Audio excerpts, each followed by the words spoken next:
In one remote corner of the jungle, hidden deep within dense trees, a boy crouched quietly, not quite like a human, and not exactly like an animal either.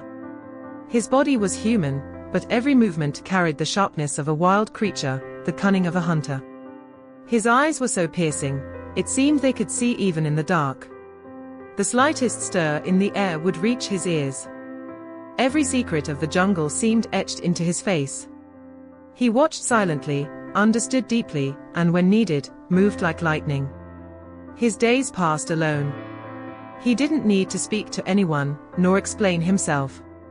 The rustle of each leaf, the cry of every bird, the shimmer of the trees, that was his language. When a new sound echoed in the jungle, he heard it first. When a new path formed, he found it before anyone else. He was a man, but the jungle had taught him not just to survive, but to truly live, in its own way, by its own laws. But inside him, one truth echoed constantly. He didn't belong to just one world.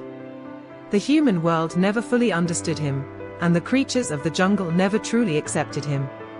Sometimes, in restless sleep, he would dream of a courtyard, his mother's warm bread, the comfort of a familiar lap. But the next moment, the dream would twist into a dark cave, a wolf's howl, and a ground stained with blood. He was of the jungle, but not completely. He was human, but didn't feel like one. He was somewhere in between. And maybe, that in-between space was his real identity. People who only live as one thing could never understand someone like Mowgli. One day he looked at his hands, shaped like a human's, but his fingers held a wild tension. He realized, I am exactly as I'm meant to be. Every leaf in the jungle, every sound, swung between two worlds just like him. And that boy, whose identity could never be boxed into a single word, was in fact, the freest of all. That was Mowgli's truth. Not fully man, not entirely beast. But in that space between the two, he was whole.